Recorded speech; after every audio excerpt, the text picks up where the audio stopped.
కార్యక్రమాన్ని మీకు భక్తితో సమర్పిస్తున్న వారు కాంచీపురం వరమహాలక్ష్మి సేల్స్.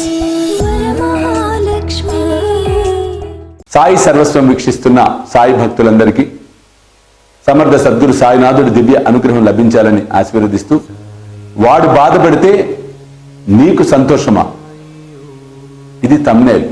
ఎవరు బాధపడితే ఎవరు సంతోషం, ఎవరిని ఎలా మార్చారు. ఇది సాయినాథుడిచ్చిన గొప్ప లీల, ఒక అనుభవం, ఒక భక్తుడి యొక్క అనుభవం. ఒక భక్తుడు ఉండేవాడు. గురువారం బాబా దగ్గరికి వెళ్ళి బాబాను దర్శించుకొని చక్కగా ఆయన పూజలు చేసుకుంటూ జీవితాన్ని గడుపుతూ ఉన్నాడు. చాలా గొప్ప భక్తుడు. అంటే గొప్ప ఇన్ ద సెన్స్, తన పని తను హారతులు పాడుకోవటం, ఎవరి విషయాల్లో జోక్యం చేసుకోకపోవటం, చేతనైతే ఇంకొకరికి సహాయం చేయటం. అతను అనుభవాన్ని నాకు పంచుకున్నాడు. ఒకసారి వచ్చి, గురువుగారు ఇట్లా జరిగింది నాకు. ఆఫీసులో అతని కొలీగ్ ఒకతను ఉన్నాడు, కరుణాకరన్. చాలా క్లోజే. కానీ విచిత్రమైనటువంటి పరిస్థితి ఏంటంటే, ఇతను గమనించాడు, అతనికి అసూయ ద్వేషభావనలు ఎక్కువ. ఎదుటివాడు పైకి వస్తుంటే తట్టుకోలేడు. ఎదుటివాడికి ఆనందం వస్తే ఇతనికి బాధగా ఉంటుంది. సో ఎదుటివాడు బాధపడితే ఇతనికి ఆనందంగా ఉంటుంది. ఆ లక్షణాలు ఇతను గమనించి జాగ్రత్తగా ఉండేవాడట. ఒకరోజు కర్మవశాత్ అంటాం ఇవన్నీ జరిగేది. బాస్ ఏం చేశాడంటే, ఆఫీసులో అందరి ముందు ఇతన్ని, ఎవరైతే భక్తుడు నాకు అనుభవాన్ని చెప్పాడో, అందరి ముందు ఇయర్ ద బెస్ట్ ఎంప్లాయీ ఇతనే అని చెప్పి డిక్లేర్ చేసిన దగ్గర నుంచి ఈ కరుణాకర్ అనే కొలీగ్కి కడుపులో మండిపోతుంది. ఒకరోజు ఏమైందంటే, చాలా ఇంపార్టెంట్ అబ్రాడ్ ఫైల్, అదేదో సంథింగ్ ఒక ఫైల్, ఇంపార్టెంట్ ఫైల్, ఇతను ర్యాక్లో ఉండవలసిన ఫైల్ కాస్త కనిపించలే. ఇంకా ఆఫీస్ అంతా గందరగోళం అయిపోయింది. చాలా ఇంపార్టెంట్ డాక్యుమెంట్స్ అన్ని అందులో ఉన్నాయి. గందరగోళం అయిపోవటం, బాస్ ఇతను పిలవటం, నువ్వు బెస్ట్ ఎంప్లాయీ అనుకుని చెప్పి అందరి ముందు నేను పొగిడితే నీకు కళ్ళు నెత్తిరికే, ఇదే మా జాగ్రత్త, కంపెనీ మూసుకుపోతావు, వీళ్ళు అందులో ఇంపార్టెంట్ డాక్యుమెంట్ ఒకటి ఉంది, నువ్వు నమ్మకంగా ఉంచుతావన్న ఉద్దేశంతో నీకు అప్పచెప్తే ఫైల్ ఇట్లా చేస్తావా, రేపు సాయంత్రం లోపు నాకు ఆ ఫైల్ తెచ్చివ్వకపోతే నిన్ను అరెస్ట్ చేయిస్తానని చెప్పట, పోలీస్ కేసు పెట్టి. ఎందుకంటే అందులో ఇంపార్టెంట్ చెక్స్ ఉన్నాయి, కోట్ల రూపాయలు విలువ కలిగినటువంటి. ఇతనికి ఏం చేయాలో అర్థం కాల. బాబా మందిరానికి వచ్చాడు, బాబాకు నమస్కారం చేసుకున్నాడు, హారతులు 4 పాడుకున్నాడు.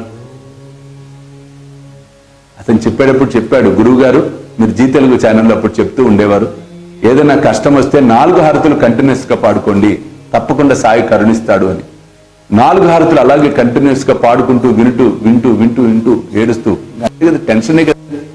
ఒక చిరు ఉద్యోగి, పోలీసులు కేసులు అంటే ఎంత భయం వేస్తూ ఉంటుంది, పరువు ప్రతిష్ట. రాత్రి నిద్ర పట్ల, ఏం చేయాలో అర్థం కాల.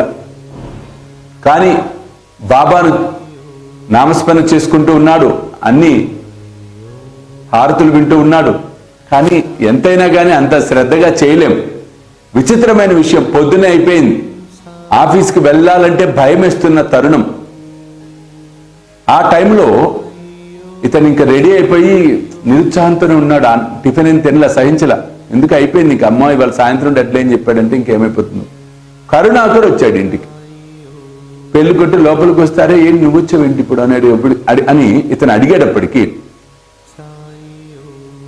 కరుణాకర్ ఒక్కసారి వీడిని గట్టిగా పట్టుకొని, రే ప్లీజ్ నన్ను క్షమించరా, నేను తప్పు చేశాను వెక్కి ఏడుస్తున్నాడు. ఏం చేశావంటే, బాస్ ఆ రోజు నువ్వు బెస్ట్ ఎంప్లాయ్ అన్నాడు కదా, నాకు కడుపులో మండిపోయింది, చేసిన తప్పు చెప్తున్నా. యాక్చువల్గా మొన్న మధ్యాహ్నం నువ్వు లంచ్కి వెళ్ళేటప్పుడు నువ్వు తాళం మర్చిపోయావు వేయటము. నేను ఆ టైంలో ఆ ఫైల్ తీసేసి దాచిపెట్టి తాళం వేసి గుర్తుందని నేను తెచ్చి చివరై తాళం వేయటం మర్చిపోయారు, ఎవరైనా ఏమైనా ఎత్తుకుపోతే నీ పరిస్థితి ఏంటని. ఆ రోజు నేను నీ ఫైల్ దాచేశాను రా, ఎందుకంటే నువ్వు సస్పెండ్ అవ్వాలి, నువ్వు టార్చర్ అనుభవించాలని. కానీ రాత్రి బాబా కళ్ళలోకి వచ్చాడు రా. కళలోకి వచ్చి అతను చెప్పిన మాటలండి, రే వాడు బాధపడితే నువ్వు సంతోషపడతావా, నువ్వు మనిషివా మృగానివా, నువ్వు మనిషివి కాదురా, మృగానివి, కుక్కవిరా, కుక్క కన్నా విశ్వాసం ఉంటుంది అని బాబా ఇంకా పచ్చి బూతులు తిడుతూ కర్ర పెట్టి కొట్టడమే అంట, పిచ్చి కొట్టుడే. అతనికి మెలకు వచ్చి చూసేటప్పటికి ఒళ్ళంతా చెమటలు పట్టిపోయింది. అప్పుడు అర్థమైంది, అయ్యో వాడు బాబా భక్తుడు, మనం తప్పు చేశాం, మనం చేస్తాం తప్పు అని రియలైజ్ అయ్యి పొద్దున్నే వచ్చి, ఏం కాదురా, నా టేబుల్లో ఫైల్ ఉందిరా, దయచేసి ఎవరికి చెప్పకురా, ఇక నుంచి ఇలా ఉండండిరా, నేను మారిపోతానురా అని చెప్పి ఇద్దరు కలిసి ఆఫీస్కి వెళ్ళారు. ఆ ఫైల్ ఇతను తీసుకెళ్లి బాస్కి ఇచ్చాడు. బాస్ ఆ రోజు నుంచి మళ్ళీ అన్ని నార్మల్గా అయినాయి. కానీ విచిత్రం ఏంటంటే ఆ కరుణాకర్ అనేవాడు గొప్ప భక్తుడైపోయాడు. మామూలు భక్తుడు కాదు ఈరోజు.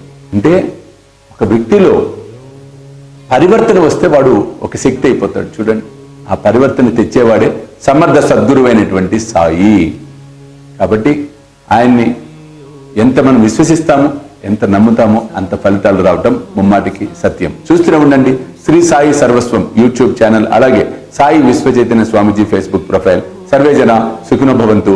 సర్వం శ్రీ సాయినాథార్పణమస్తు. జై సాయినాథ్. ఈ కార్యక్రమాన్ని మీకు భక్తితో సమర్పిస్తున్న వారు కాంచీపురం వరమహాలక్ష్మి సిల్క్స్.